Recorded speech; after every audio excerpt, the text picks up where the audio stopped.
Livro aprova continuação. Apesar da nossa longa relação, o Henry nunca conheceu meu pai e, na hipótese de ter sido informado da sua morte com mais de um ano de antecedência, não sabe mais nada acerca dele, nem sobre as circunstâncias da sua morte e, evidentemente, tampouco da experiência que iniciei no sigilo da casa funerária onde o caixão foi selado. Mas, curiosamente, em momento algum, o Henry vai mencionar que é com o meu pai que irá estabelecer contacto, mas como verá, é ele que aparece. Como de costume, saí com alguma antecedência, receando ter dificuldades em estacionar. Dirijo-me ao 13º bairro de Paris, a norte da Place d'Italie, e arranjo lugar rapidamente, a alguns minutos a pé da casa do Henri. Estou impaciente, enquanto espero pela hora de encontro, fico sentado atrás do volante, no quente, e como faço há vários dias, aproveito para me dirigir em voz alta ao meu pai e a todos os outros mortos da família que me possam ouvir no plano invisível. Peço-lhes ajuda para este livro e para o meu pai, a fim de que consiga dizer ao Henri o que pus dentro do seu caixão. Enquanto falo em voz alta, penso de repente que, em relação a um dos objetos, o livro de Dino Buzzati, O Deserto dos Tártaros, vai ser quase impossível a um médium compreender o título, mesmo que o meu pai lhe diga. Quanto um mero nome já é difícil de obter. Conseguirá algum dos 6 médiuns mencionar apenas este romance? Os outros objetos são aparentemente mais simples, mas o livro? Ainda estou longe de imaginar que se irá produzir dentro de pouco mais de uma hora, em plena sessão, uma sincronicidade extraordinária quando o meu pai descobrir a solução. Entro no apartamento, com as cortinas corridas. O Henri está sorridente, alegre como de costume. Um homem de abordagem sempre feliz, mesmo quando a vida o importuna. Tem bom aspecto, faz-me sinal para que entre na sala que lhe serve de espaço de consulta. Uma divisão simples, uma mesinha colocada de través em relação ao ângulo da parede, cheira a cigarros. Informa de que não faz consultas há muito tempo, entre obrigações familiares e uma bronquite incómoda. Vai realizar comigo a primeira sessão em várias semanas. Ai, será que um médium enferruja quando não exercesse? Já está escuro, mas mesmo assim fecha as cortinas, mergulhando a divisão na penumbra. O Henri gosta de trabalhar no meio da escuridão.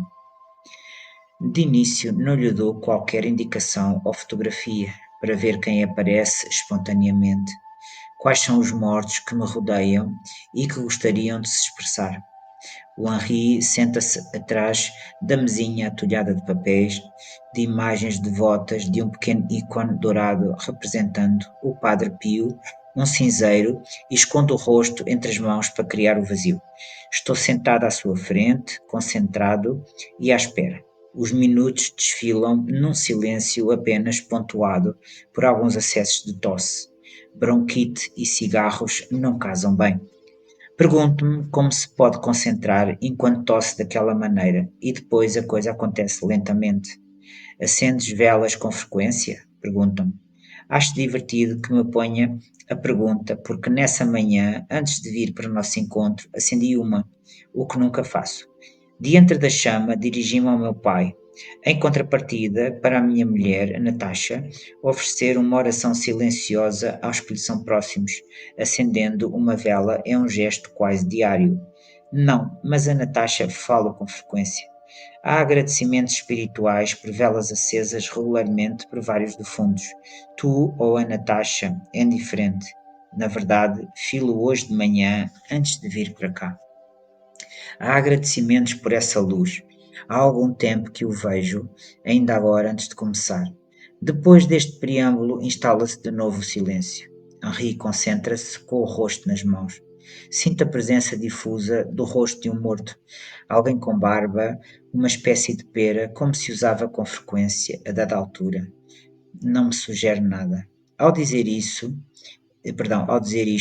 como o Henri se refere a uma época longínqua, penso de repente no meu bisavô que usava pera e bigode, mas não me pronuncio. pois sem mais especificações a frase do Henri é demasiado vaga. De novo o tempo passa.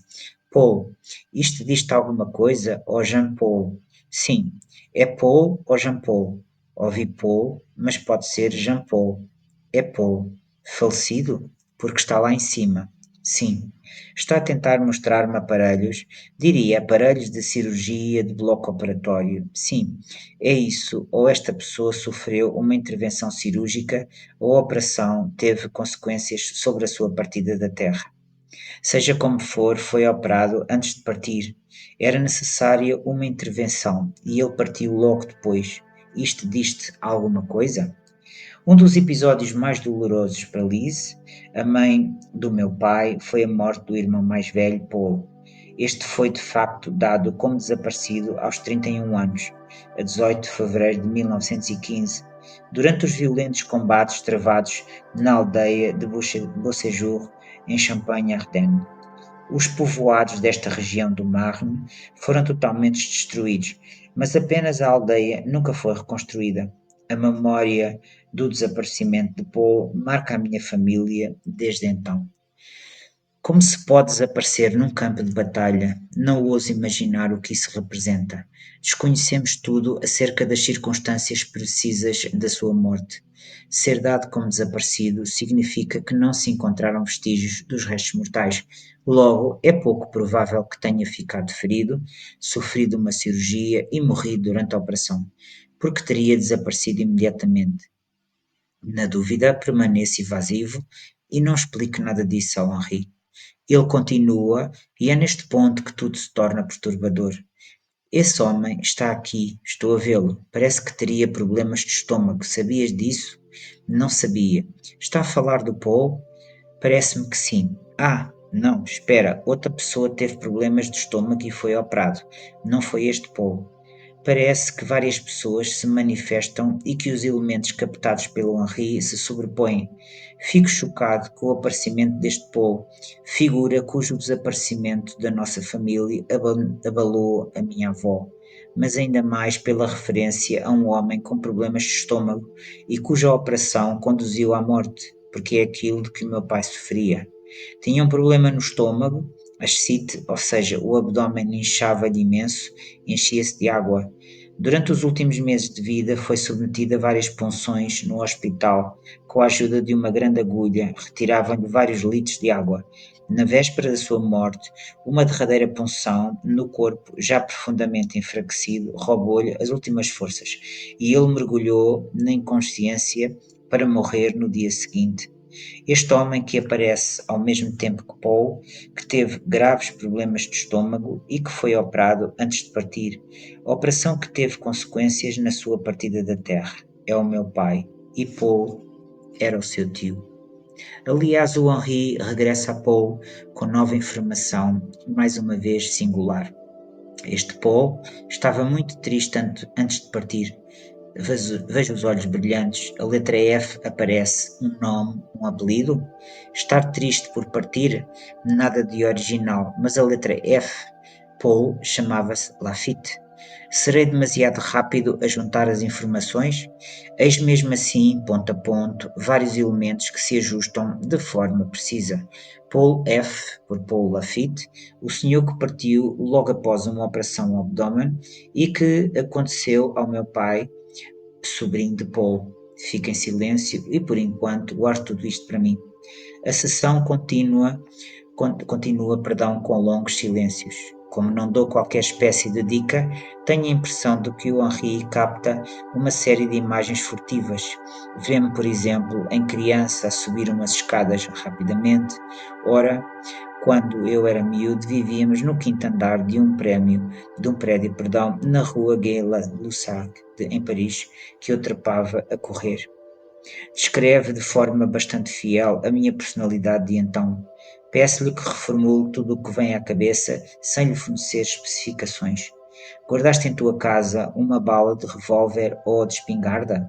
Pergunta-me de repente. Sim, porque me mostram com a ponta dos dedos, não sei porquê.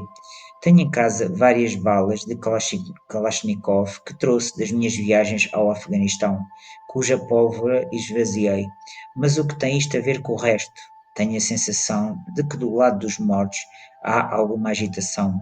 Procuram-me fazer passar elementos que seriam sugestivos e que dizem respeito a épocas diferentes ou a diferentes pessoas da minha família, mas chega tudo de uma forma um pouco frenética e desordenada. Se eu ajudasse o Henri, isto permitiria, sem dúvida, concentrar-se mais nesta ou naquela personagem do além, neste ou naquele elemento. Mas nesta primeira fase ainda quero observar o que se produz, quando o médium capta tudo sem qualquer canalização para um defunto em especial. É isto que é especial numa sessão de mediunidade e que por vezes pode ser um meio para o médium pretender comunicar com os mortos, enquanto formula, uma após outras, banalidades vagas, somos nós que damos sentido a coisas que não os têm. Mantenho muito atento a este ponto, mas bem consciente de que o facto de permanecer em silêncio torna a tarefa mais difícil para o Henri, mesmo que isto preserve uma persevere, perdão, uma objetividade necessária. Contudo, este homem com um problema no abdômen é o meu pai, tenho a certeza, tal como também estou consciente de que, sem a confirmação da minha parte, o Henri não agarrou esta alma, não se concentrou nela e continua a deixar que o seu espírito vagueie pelo mundo subtil. Na família, a dada altura, não houve alguém que teve uma cobra? É estranho. Sim, fui eu.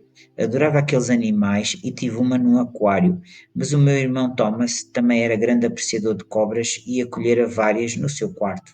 Tu? Espanta-se Henri. Vejo uma cobra a mexer-se à minha frente. Tiveste uma cobra? Sim, aliás, o meu irmão também. Ah, é curioso. Vi esta cobra à minha frente a trepar para a mesa. Confirma-se.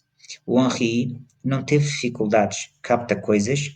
Temos de pensar que está a observar uma multidão um pouco evanescente diante de si, invisível para mim, da qual todas as pessoas lhe fazem sinal ao mesmo tempo.